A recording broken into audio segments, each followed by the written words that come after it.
Le Morning, les GG, tout sur les dessus de l'actu. Ahmed Camara, Moussa Moïsila, Aboubacar Diallo, Roby, Zachary Milimono, Mohamed Djibril Camara, Lamine Guirassi forment les grandes gueules.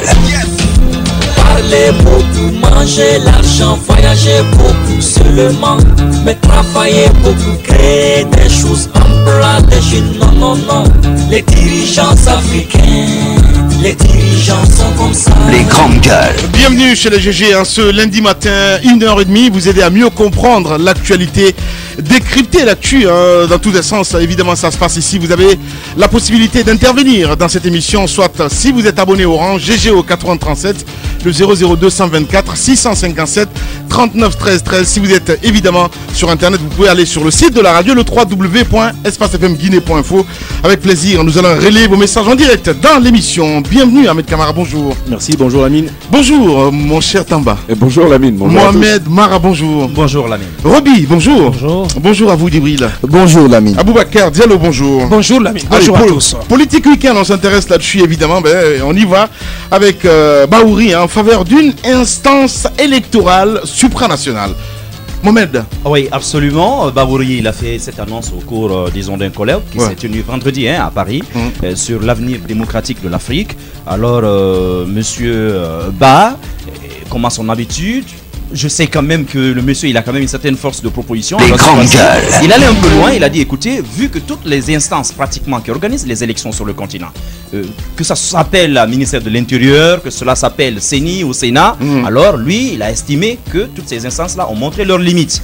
Donc aujourd'hui, qu'il faille penser réellement à mettre une institution supranationale qui puisse gérer les élections sur l'ensemble du continent. En clair pour les auditeurs. En clair pour lui, aujourd'hui quasiment, en ce qui concerne l'organisation des élections, les États devraient s'effacer au profit d'une autre instance africaine, comme si déjà l'UA n'avait pas montré ses limites, la Cour africaine des droits de l'homme n'était pas, disons, une promenade, comme si toutes les autres institutions au niveau de l'Afrique déjà ne nous faisaient pas suffisamment baver. C'est cela le problème. Voilà. Alors, oui, justement, les questions qu'il faut se poser, elles sont d'ordre structurel et d'ordre fonctionnel. Ce qui ne fonctionne pas avec l'Union africaine, par exemple, c'est de savoir d'où nous proviennent nos financements.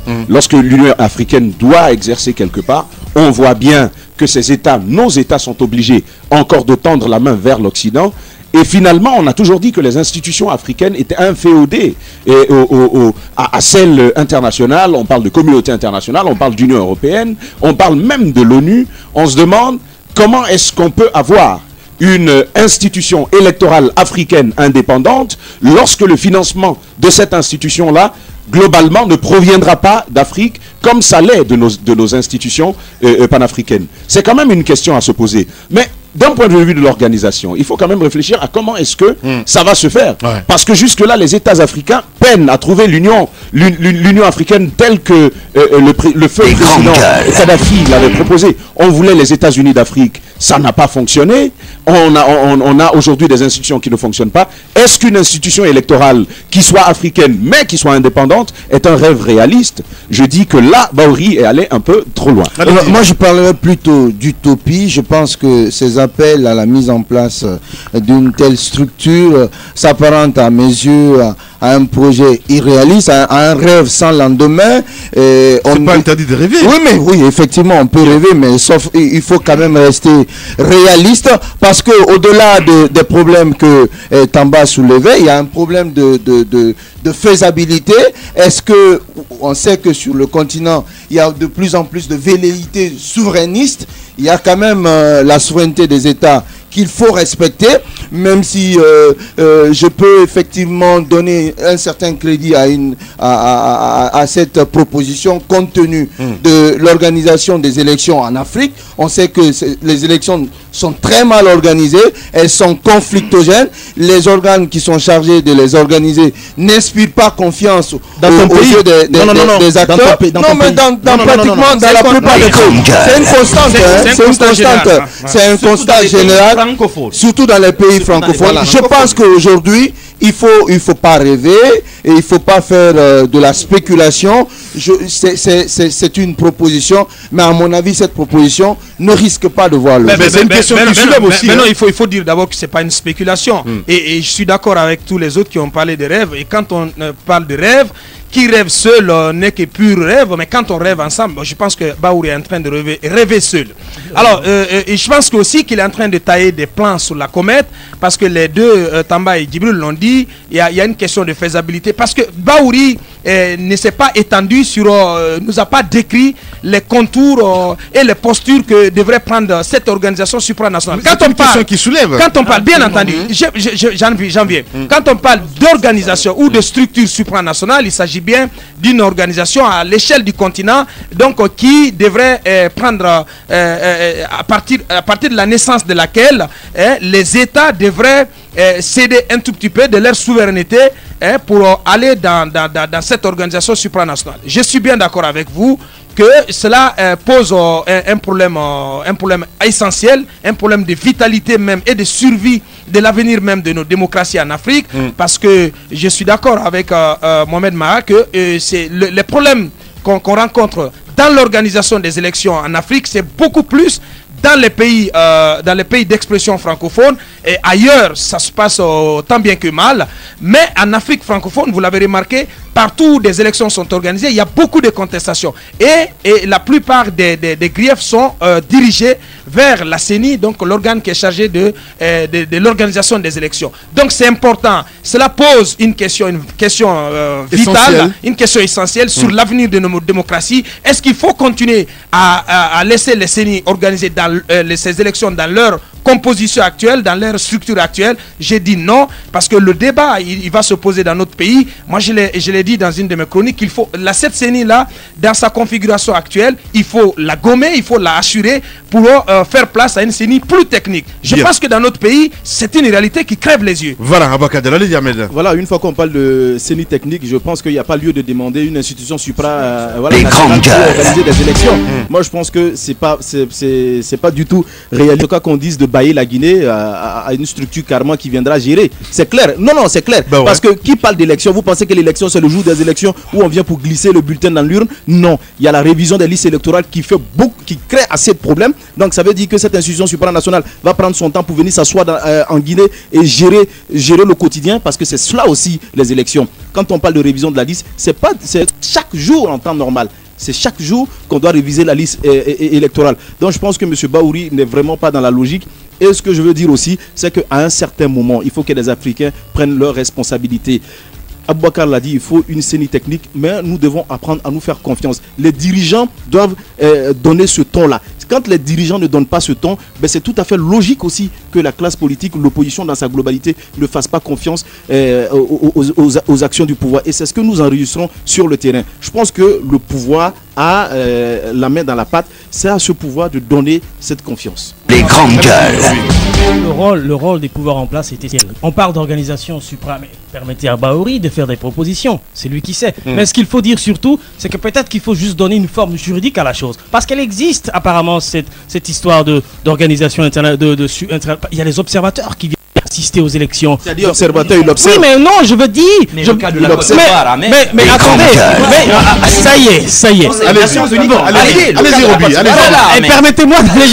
Permettez-moi d'aller jusqu'au bout de mon idée, parce que je me répète. Voilà. Je dis que peut-être qu'il faut donner une forme juridique à la chose et un nom. Sinon, elle existe. Mais il y a des observateurs. Mais attendez.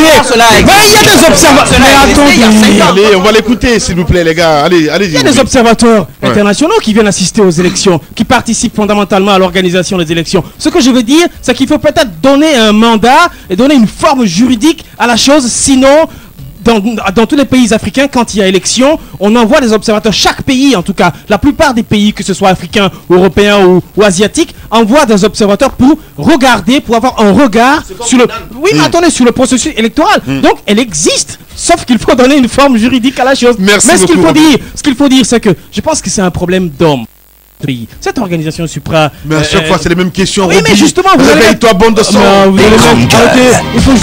Il faut juste que les gens soient conscients. Même si vous mettez ici une organisation qui va s'occuper des élections en Afrique ou dans les pays francophones, si les hommes qui sont à la tête de cette organisation-là ne sont pas conscients de leur rôle, du rôle essentiel qu'il faut jouer dans la construction de la démocratie chez nous, ça ne marchera pas. Merci. Dans notre pays, ça fonctionne très bien. Il ne faut pas jeter l'opprobre comme si dans tous les pays d'Afrique, ça ne marchait pas. Ça marche très bien. Il faut juste regarder chez les voisins comment ça se fait. Il faudrait que les pouvoirs publics être beaucoup plus réaliste. Voilà, c'est tout. Voilà, ouais, voilà. Je suis fou, c'est ça. Allez-y, Tamba. Roby parle de cette institution électorale comme d'un chauffeur faré qu'on irait acheter ici à Matoto. Ce n'est pas facile. Non, on est très sérieux.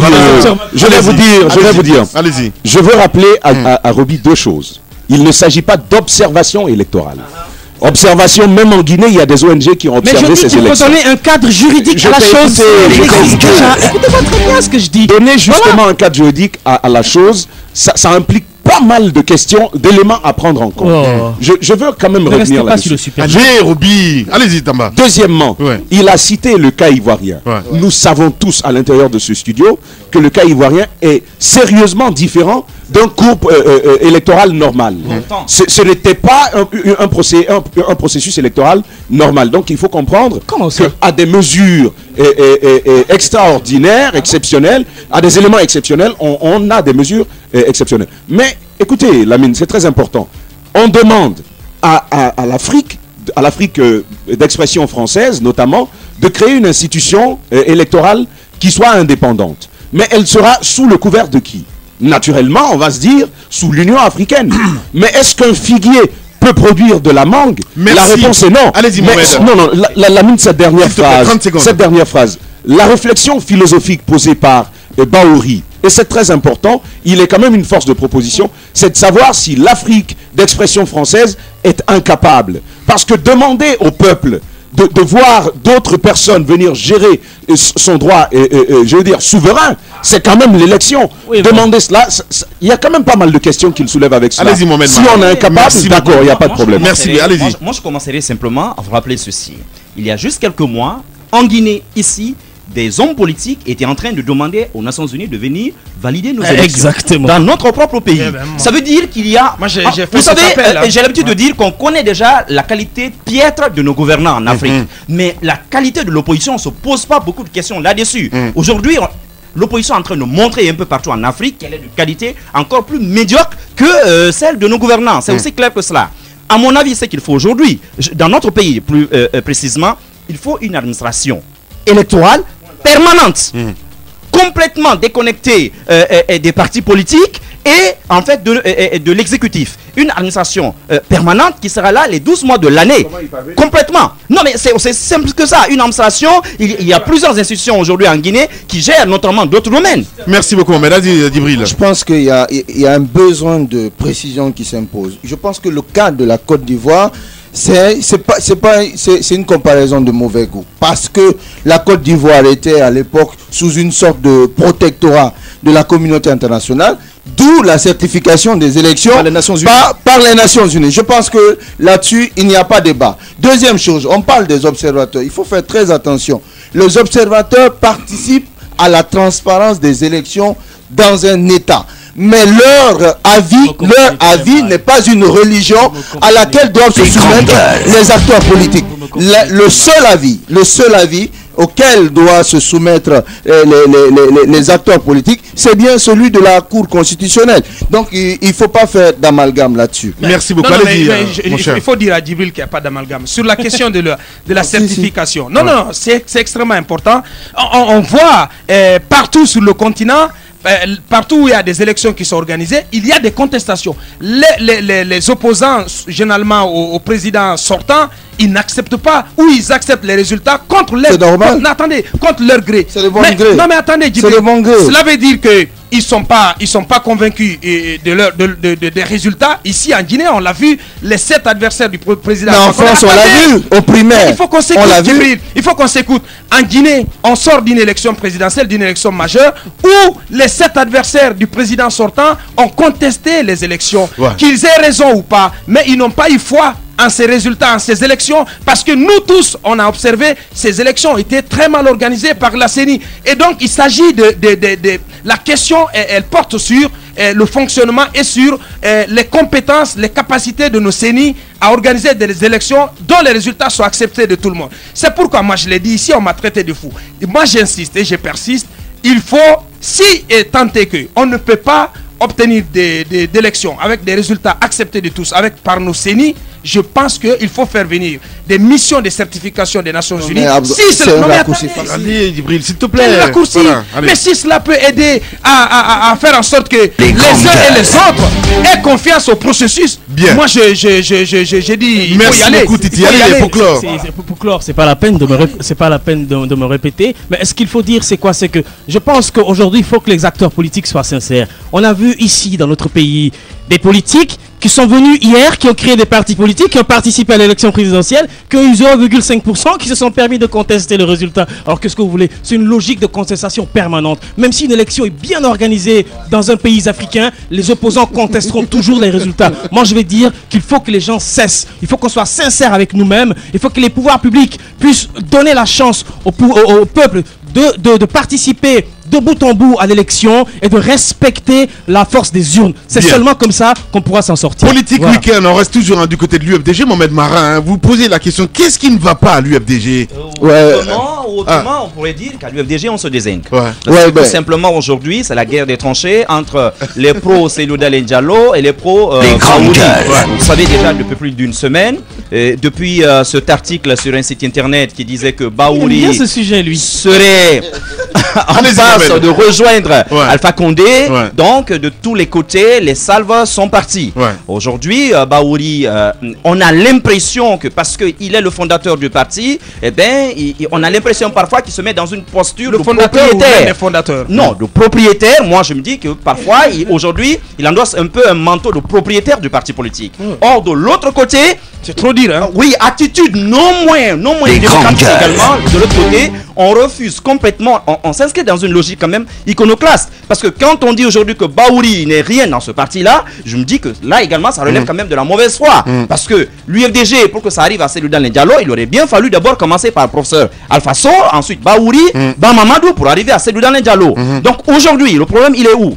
On sort, disons, d'une défaite, ça fait mal, forcément. À mon avis, c'est le bon moment pour l'ensemble des partis politiques de penser à une refondation même. Parce qu'on ne peut pas perdre une élection majeure comme la présidentielle par 2 fois en l'espace de 5 ans. Perdre des élections législatives complètement battues à plat de couture et dire qu'on peut continuer sur la même lancée. Ça veut dire qu'il y a un problème de vision. Donc, la question, elle reste posée maintenant. Comment l'UFDG aujourd'hui veut-elle faire face à son avenir? Là est toute la question. Parce qu'à mon avis, on assiste aujourd'hui quand même à des aniscroches un peu partout par presse interposée. Cela, à mon avis, n'est pas très responsable. Parce que si l'UFDG n'est pas capable de rassembler aujourd'hui ses propres forces qui sont là, j'entends parfois, par exemple, ce week-end, Dr Fodé Oussou qui va jusqu'à dire ceux qui veulent partir, la porte est ouverte, ils peuvent partir. D'autres peuvent venir. À mon avis, ce n'est pas le langage qu'il faut aujourd'hui. Parce que si quelqu'un qui est présenté comme un des fondateurs historiques aujourd'hui est balayé de revers de la main, ceux qui veulent venir vont se poser aussi de la question quant à leur avenir. Maintenant, la question est-ce qu'on ne peut pas se demander si l'UFDG peut changer de tête ou de stratégie? Est-ce que c'est une question taboue? Allez-y, Ahmed. Changer de tête ou pas, comme je l'ai dit quand on parlait du RPG ici, si ça ne peut pas nous aider à construire la Guinée, on s'en fout. C'est leur problème qui gèrent leurs oignons. C'est eux qui ont créé ce parti politique.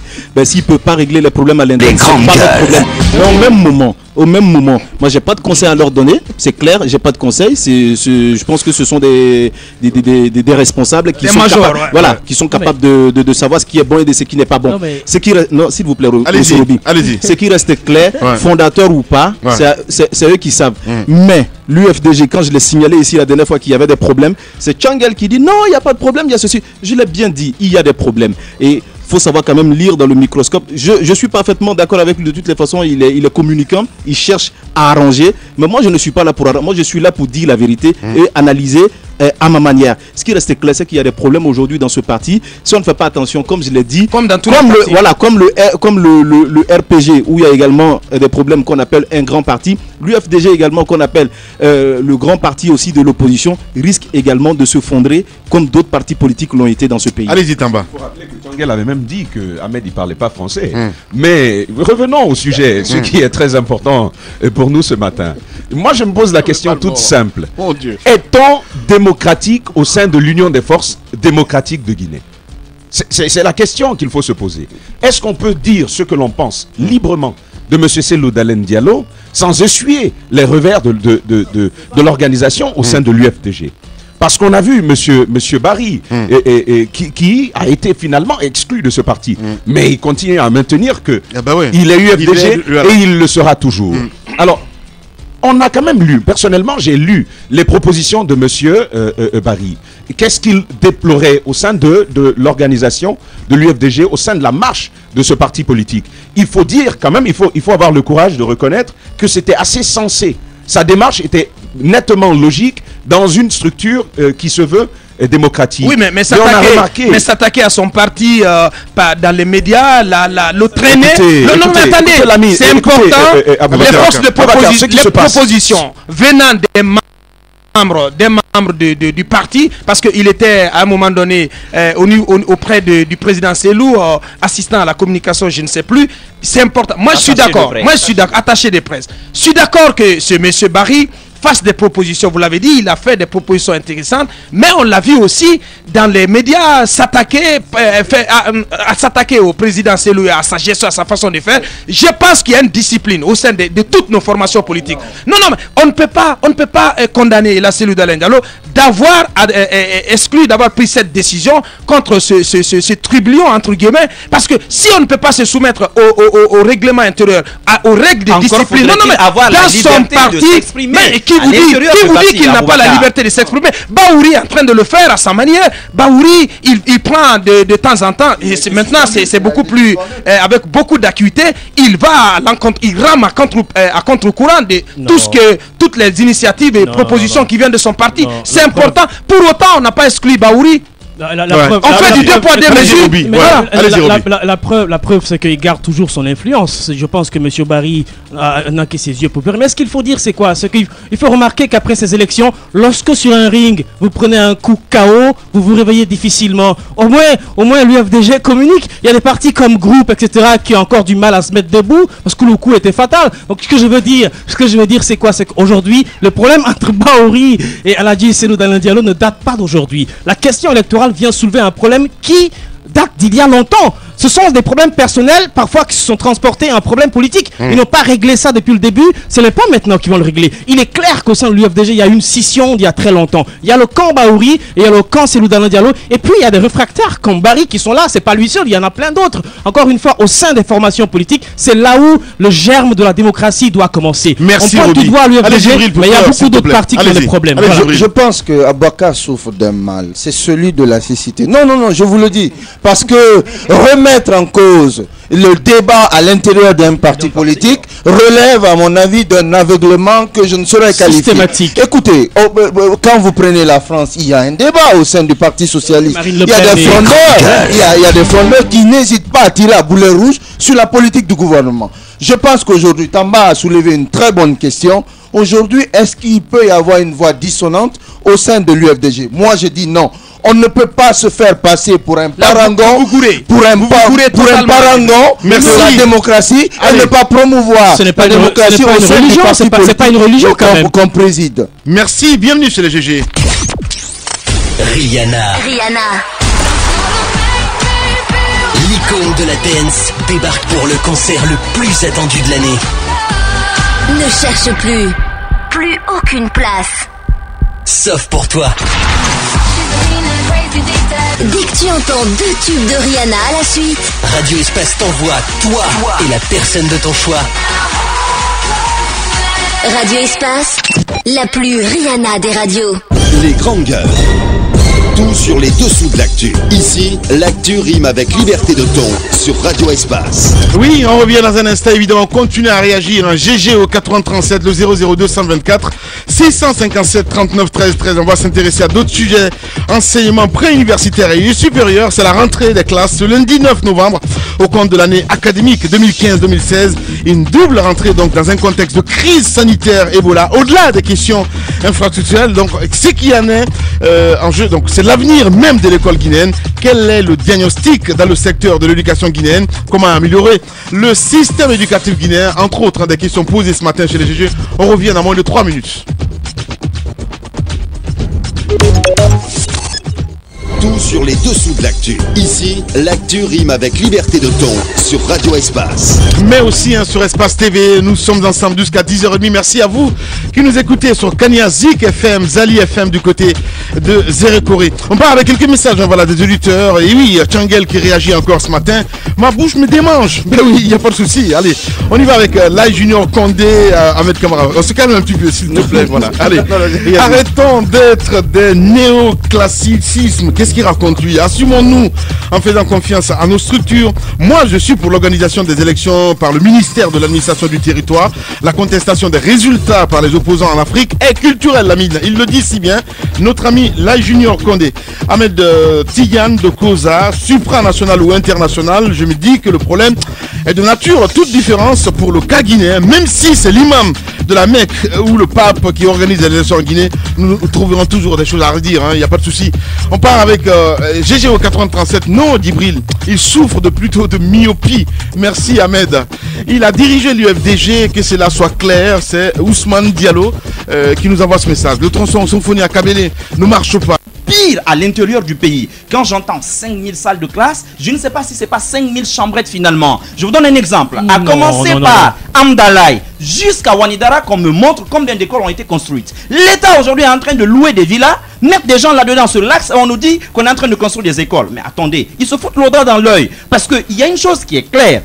Lorsque aujourd'hui, vous avez passé récemment Espace Talent, vous savez très bien de tous les dossiers qui ont été déposés au moment de décanter ces dossiers-là. Vous savez combien d'étudiants vous avez rencontrés? Il y en a qui ont couru après moi. Va parler à ton patron. J'ai dit, écoute, je connais Lamine, je peux te dire une chose.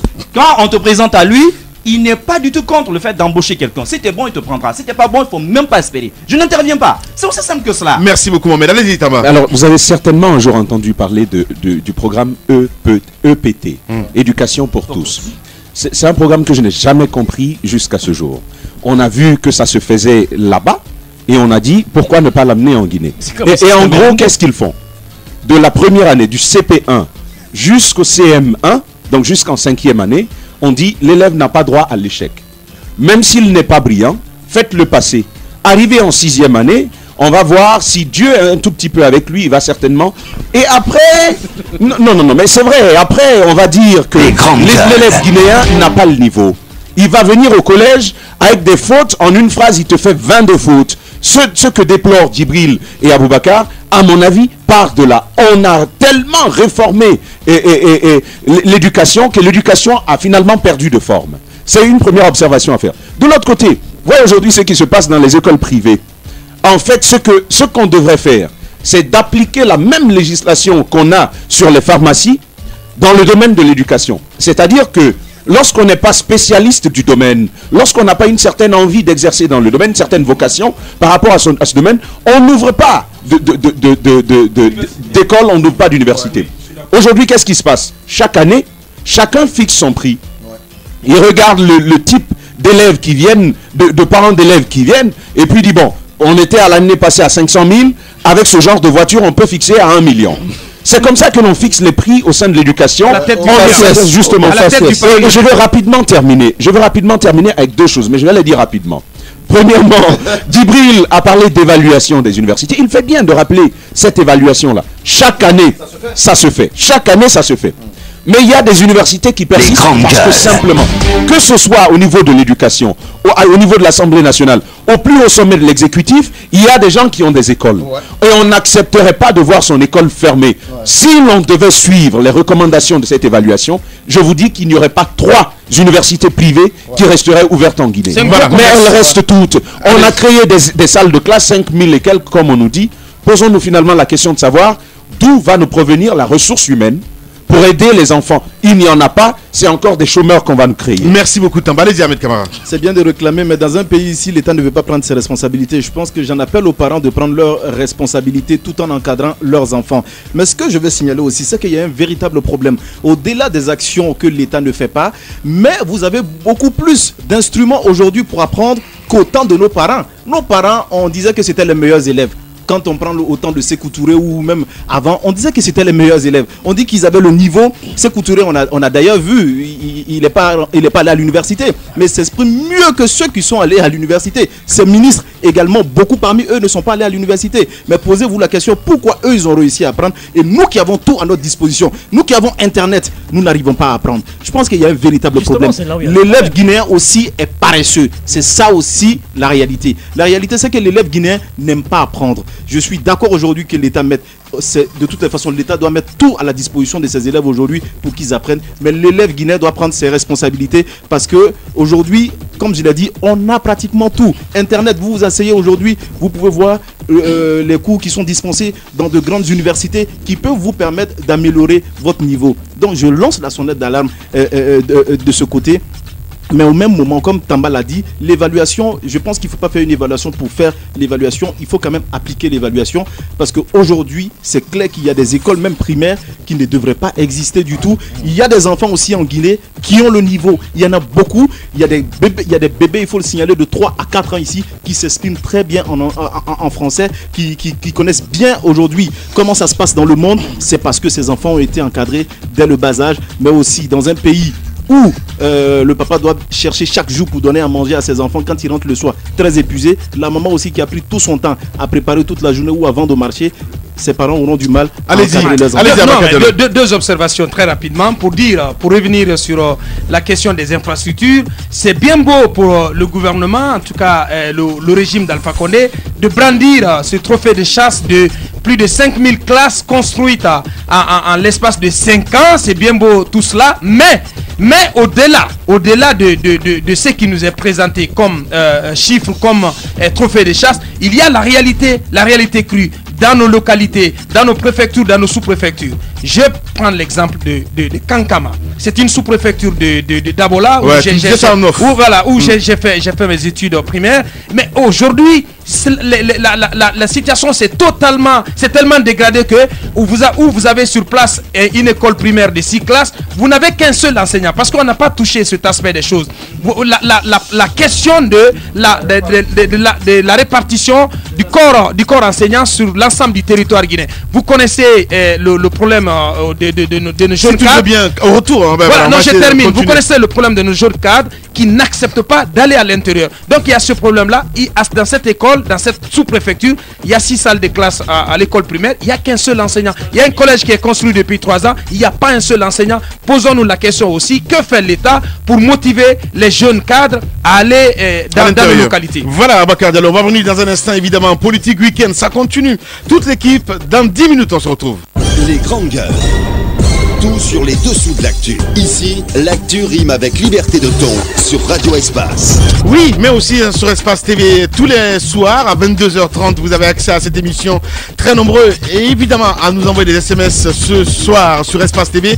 Dans un instant, on va essayer de faire lecture de quelques SMS. Mais Politique Week-end, ça continue. Vous le voyez à l'écran, évidemment, Antoine Kourouma. Il était hier du côté de Tanéné, d'où il a rencontré donc le Kuntigi de ce côté. Mais on va revenir dans un instant là-dessus, évidemment. Mais d'abord, quelques messages reçus. GGO 8037. L'UFDG, c'est une institution, non une personne. Baouri, qui goûte d'océan, je comprends pas ce qu'il veut dire, qui est à Sanoussi, depuis Matam, qui nous envoie ce message. Un autre message, salut, moi c'est Jean-Paul Keloua, voilà, ici à Koya, la seule école qui mérite, c'est la Sainte Famille. En elle, je ne comprends pas ce qu'il veut dire, hein, franchement. Bonjour les GG, c'est vraiment déplorable qu'on a, je pense qu'on a lu ce message déjà. Allez, Antoine, il est avec nous, Ahmed, il était hier du côté de Tanéné, c'est bien cela. Antoine Kourouma, bonjour. Bonjour Lamine. Voilà, allez, vous étiez hier du côté de Tanéné, hein, c'est ça, hein? Tanéné Bouramaya, c'est une CR située à plus de 30 km de Dubreka. Et on y a été pour rencontrer le Kuntigi, qui n'est autre que Elhadji Serouna Souma, devenu nouveau président de la délégation spéciale de Tanéné. Bien avant les élections, nous y avons été. On a tous vu la rencontre entre Serouna Souma et Alpha Condé. Bien avant Alpha, il y a eu Cellou Dalein Diallo. On allait pour s'enquérir un peu des nouvelles. Pourquoi Serouna Souma a soutenu Alpha pour les élections? Quel est le deal passé entre lui et Alpha Condé? On a des sons qu'on va écouter tout de suite. Il réagit par rapport à cette rencontre avec Cellou et Alpha et pourquoi Alpha Condé. Vous êtes le Kuntigi de la Basse-Côte, le patriarche, on va le dire comme cela. On vous a vu le 3 juillet 2015, avec Cellou Dalein Diallo, vous l'avez soutenu. Elle a Cellou Dalein Diallo de l'UFDG. Par après, avec Alpha Condé. Et avec Cellou, vous disiez que c'est la mort qui allait vous séparer. Par après, vous revenez avec Alpha Condé. Pourquoi ce revirement? Non, c'est pas grave. Parti fait à la fait mal. C'est pas un problème de Dieu. Parti fait tant. Illumine parti de fora haden de hetato. Et mon anaké mon affaire n'a pas ça m'en fora. Pourquoi mon asque Alpha Condé fora? Nous serons mon affaire n'a pas parti. Nous devons finir basket comme tu dis là. Moi me la guider à intérêt. Ha dans tina andaka on voit objectif na to nous sommes na fora. Pourquoi on Alpha Condé fora? Et on pense qu'il y a eu un double langage. Pour un début, vous dites soutenir Cellou Dalein Diallo. Par après, vous revenez avec Alpha Condé. Où est la conviction? Non, conviction mon parce que condition mon ami. Alpha Condé bar na naba. Nous wa na ngwa bar na naba. Ha mon naba nous muska ma fora. Mais ha na naba, ala fin de réalité là. Na la Guinée haifa ma. Courant fin fait gota. Non mais c'est la fora. Ça c'est pour toi. Et puis dans mon enkere ngama, agbe bo fanu na ina parti gotene. Mais toi agbe bo fanu fait Alpha Condé fora. Et résultat de Fouta. Et réalité, les résultats de Fouta, l'an 2015 et l'an 2010, à rapport, Amato, Bilan Mato, Fouta, Alpha Condé me réalise sur lui-même. Et beaucoup pensent que. Parce qu'il y a trop de gens qui n'ont pas compris Alpha Condé, un grand travailleur. À faire Waldene, à faire développement, à faire développement, là, Naramali, oui ou non? Certains pensent que la Sirouna a trahi Cellou Dalein Diallo. Jamais. Moi, je n'ai pas trahi de Cellou Dalein Diallo. Moi, je n'ai pas trahi personne. Le parti, ce n'est pas un problème de Dieu. À la fin, mon parti fait. Et non, lui, le parti, ce n'est pas moi seul. Il y a beaucoup de gens, ils sont avant, ils sont à Alpha. Aujourd'hui, ils n'ont pas avec Alpha. Avant, beaucoup de gens, ils sont à Dalein. Aujourd'hui, ils n'ont pas Alpha. Les grandes gueules. C'est aussi clair que ça. Hein. On va cette traduction, Djibril. On a en clair, il a dit effectivement, il a dégagé les raisons pour lesquelles il a soutenu Alpha Condé. Ouais. Il pense qu'Alpha Condé a choisi les orientations qu'il voulait, d'où son choix sur le président actuel. Il dit également que la politique, ce n'est pas une religion. Mais moi, ce qui m'intrigue, on parle là d'une autorité morale. Je pense que Lamine, il faut faire très attention quand j'entends les gens parler de patriarche, d'autorité morale. Aujourd'hui, c'est un mot qui est galvaudé. C'est un mot qui est dévoyé. On ne peut pas qualifier de quelqu'un, on ne peut pas qualifier quelqu'un d'autorité morale lorsqu'il sèche son linge là où brille le soleil. Lorsqu'il dit rouge à midi, le soir il dit tout est blanc. Je pense qu'il faut faire attention. Ce monsieur ne doit plus mériter ce surnom de patriarche ou de Kuntigi. Un Kuntigi ne se comporte pas comme ça. Vous savez, au Burkina Faso, le Moro Maras, le Moro Naba, pardon, c'est une autorité morale. C'est un Mossi, mais qui est respecté par toutes les autres ethnies. C'est vrai, l'ethnie majoritaire au Burkina Faso, ce sont les Mossi. Mais vous n'avez jamais entendu le Moro Naba prendre position pour un camp ou pour un autre. Bien. On parle là d'un Kuntigi de la basse-côte. De bon Dieu, arrêtons de galvauder, de dévoyer des mots comme l'autorité morale. Voilà, traduction directe, il l'a expliqué, il n'y a pas de religion politique, il l'a dit. Je ne suis pas d'accord avec Djibril dans un certain sens. Ce que cet homme a dit, je ne sais pas quelles sont ses convictions, quelle est sa religion intérieure. Je n'en sais rien. Mais ce qu'il a dit qui est intéressant à mon avis, il était avec M. Cellou Dalein Diallo. Mais tout en étant avec Cellou Dalein Diallo, il a porté un regard sur Alpha Condé et il a découvert en Alpha Condé un travailleur. Et il a évoqué pas mal de réalisations. Et il a dit qu'Alpha Condé est venu pour aider la Guinée. Et lui, le Kuntigi le dit lui-même, ce qu'il cherche, c'est l'intérêt de la Guinée et il se porte à cela. Voilà, politique week-end, on continue là-dessus à Tamba. Oui, vous allez les décrypter après, il n'y a pas de problème. Allez Antoine, deuxième partie, vous avez évoqué quoi entre autres? Deuxième partie, c'est bien sûr cette visite d'Alpha chez lui. On a parlé un peu de ce qui s'est dit entre lui et Alpha Condé. Il revient un peu sur la visite d'Alpha Condé. Mon nom, Alpha, Alpha, comment Moussa Alpha Foli, Anga Tamfindir Mera, non? Nina Alpha Foli, Benanga Meriali, pas une déclaration de Bane, Benahali. Alpha, Fénan Bambe, Narama Seng Angas Fora. Alpha, un chef d'État, c'est pas un leader de parti. C'est un chef d'État de la République. Un chef d'État qui vous a rendu visite. Enfin, condition qu'à ce mois à la nuit. Justement. Même il n'a pas de courant. Il a été sur moi. Mais est-ce que ce n'était pas pour vous attirer dans son filet? Jamais, moi ce n'est pas un filet. Il n'y a pas de filet. Alpha Condé a été chez vous la nuit? Non, moi, moi, avec Alpha Condé, il n'y a pas d'entente avec moi. Mais le jour où l'Alpha est contre, il a été sur moi. Ah, c'est un crébou. Ah, moi, c'est mais. N'était-ce pas une stratégie afin de vous avoir avec lui? C'est comme ça. La vie, c'est comme ça. Alors, c'est un crébou. On va faire tout. On va faire comme ça. On va faire c'est belle. La Guinée, c'est pas parce que la Guinée, c'est un ami qui n'a pas de là, les jours là, Alpha qu'on a mouillé trahi mon salon. Les grandes gueules. Voilà, on a écouté le monsieur tradition. Voilà, d'abord il dit qu'il n'est pas avec Alpha, qu'il n'a pas été avec Alpha pour être maire, qu'il était avec Alpha bien avant qu'il ne soit maire. Ensuite, il n'est pas maire, il est président de la délégation spéciale. De la délégation spéciale, il fait office de maire. Voilà.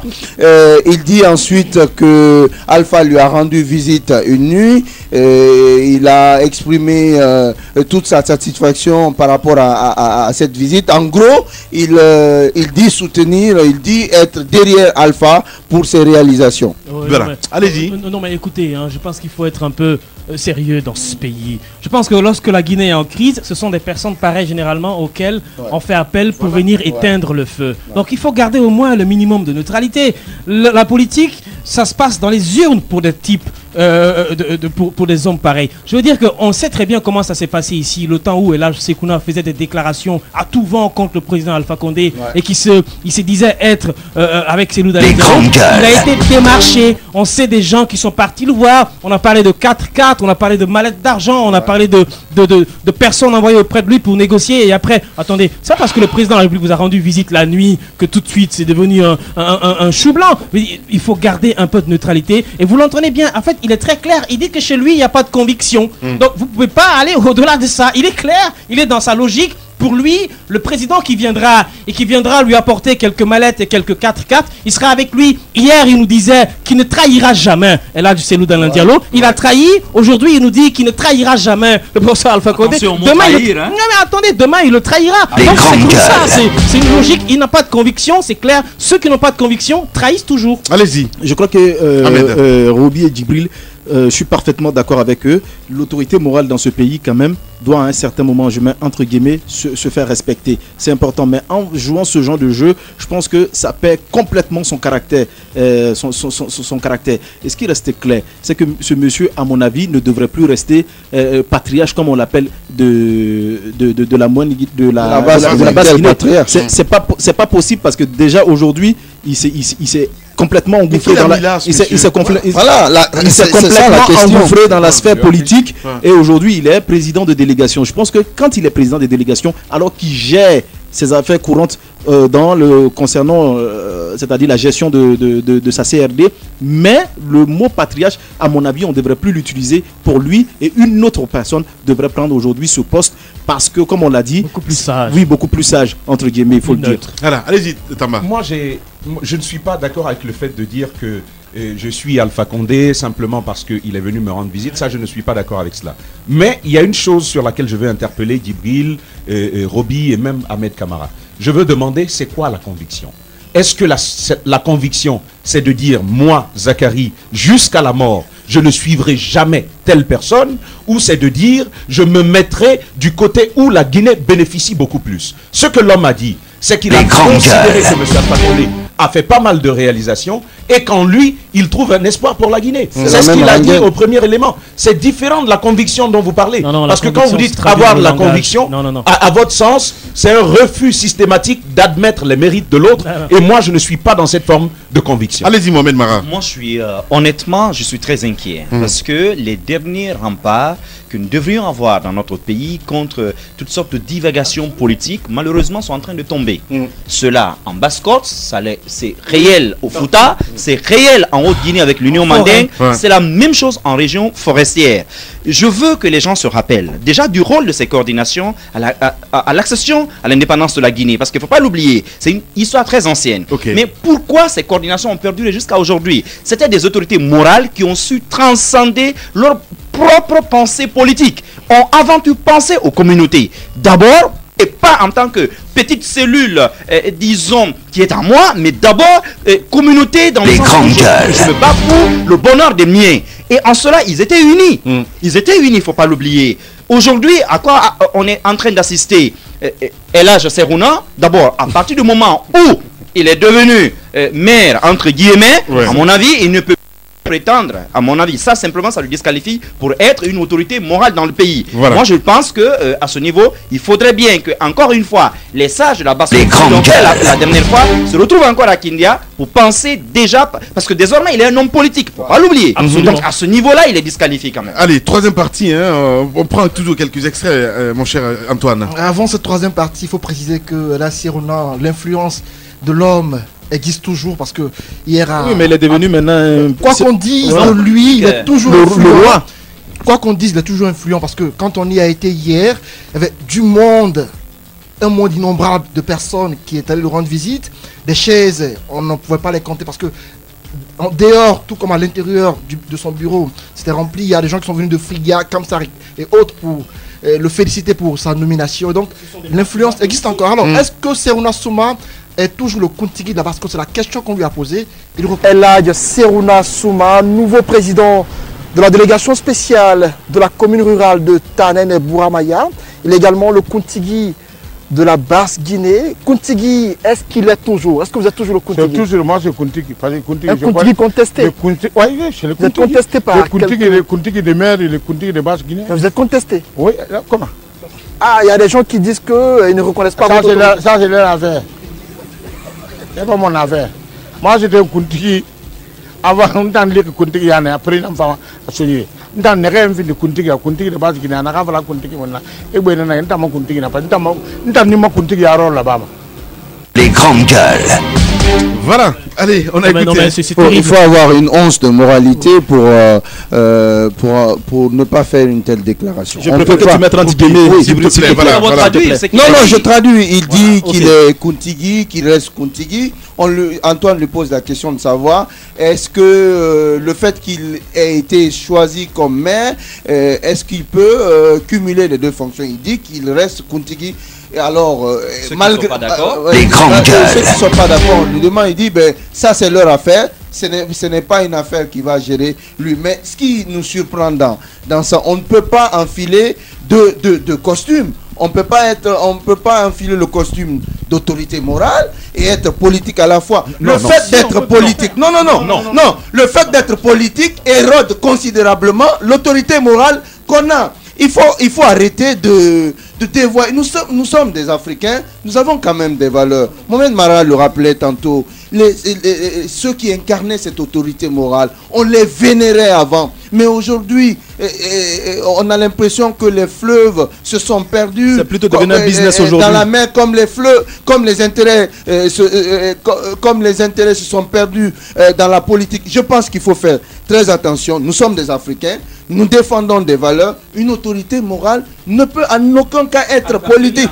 appartenir à un parti politique. Dès lors qu'il a fait des prises de position, d'abord pour l'UFDG, on se rappelle de ses déclarations dithyrambiques à l'endroit de Cellou Dalein Diallo. Aujourd'hui, on ne reconnaît plus ce monsieur qui aujourd'hui se met pratiquement fait de la génuflexion pour le président Alpha Condé. Quelle autorité il a? Bon sang de bon Dieu. Allez, Djibril, calme-toi un petit peu, mon petit. Je suis désolé, merci. Je ne lui reconnais pas l'autorité qu'il décline. Allez-y, Mohamed Mara. Alors, écoutez, moi je vous rappelle le principe même de la formation de ces délégations spéciales. On a demandé aux partis politiques de présenter des listes. On a demandé à des partis politiques de présenter des listes au prorata des résultats à la proportionnelle de l'élection législative. Donc, Elhadji Serouna est arrivé parce que choisi par le RPG Arc-en-Ciel.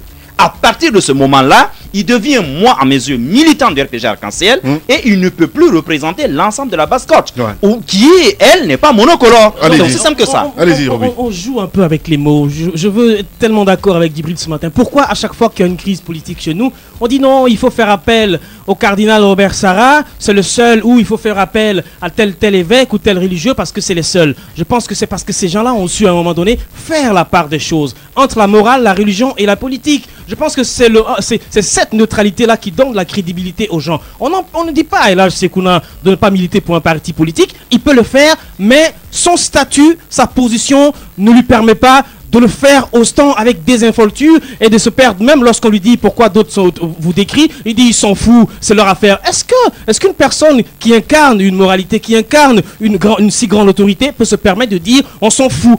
Où il va aller s'exprimer? Il ne peut pas dire on s'en fout, parce que quand il y a crise politique chez nous, c'est à eux on fait appel. À partir du moment où il dit que lui, il s'en fout d'une partie du peuple qui le décrit, ça veut dire qu'il a pris un camp. Et lorsqu'on prend un camp, quand on devient militant, on se verse complètement dans le parti pour lequel on milite et on sort de la morale. Voilà. Allez-y, Tamba. Écoutez, personnellement, je tiens beaucoup à préserver la morale en Guinée parce que c'est un gage de salut pour nous.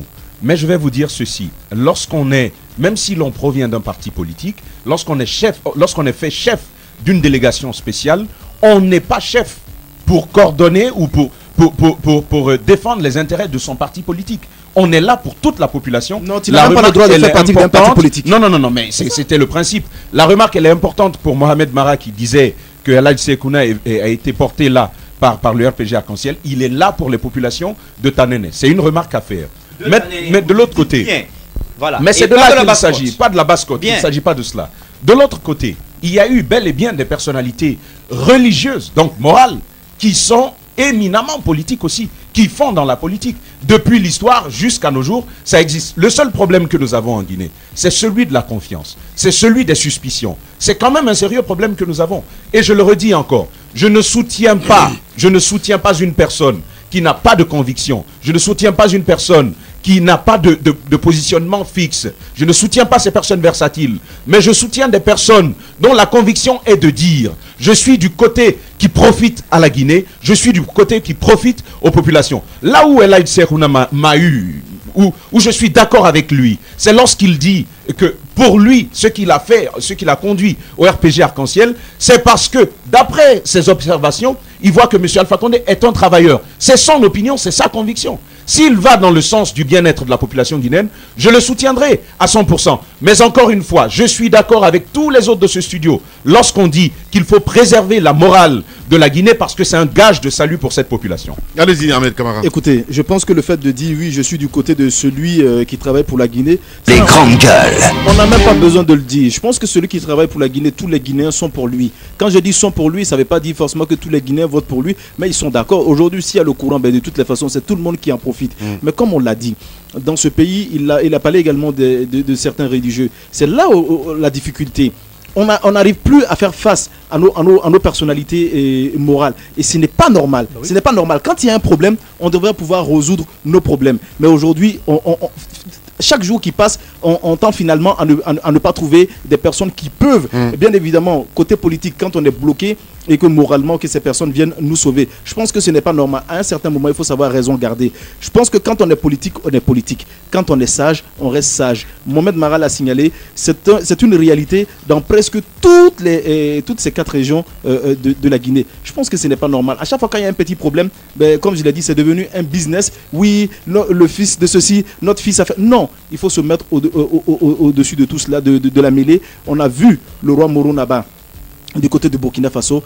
Prenons exemple sur ce monsieur. Je pense que quand on prend exemple sur ce monsieur, on sauvera la Guinée. Et non en disant oui, c'est celui qui gagne, celui qui fait gagner la Guinée, c'est de ce côté. Tu n'as même pas besoin de t'exprimer. Je pense que ça saute aux yeux. Merci beaucoup, Ahmed Kamara. Allez, Antoine. La question qu'il faut se poser, c'est la légitimité de l'homme. Est-ce que la population de Tanene soutient El Hadj Sekouna Souma? C'est une question qu'il faut poser. Parce que le constat qui a été fait, c'est que Sekouna Souma est très influent à Tanene, qui est une localité où il y a beaucoup de problèmes. Lorsque vous y allez, il y a eu des conflits récemment autour du marché de Tanene. Il a été le seul, il a été celui-là qui a réussi à désengorger cette situation-là, parce qu'il y avait des embouteillages énormes qui étaient du côté du marché. Les commerçants refusaient de quitter là parce que, selon eux, ils ont été installés là par des particuliers.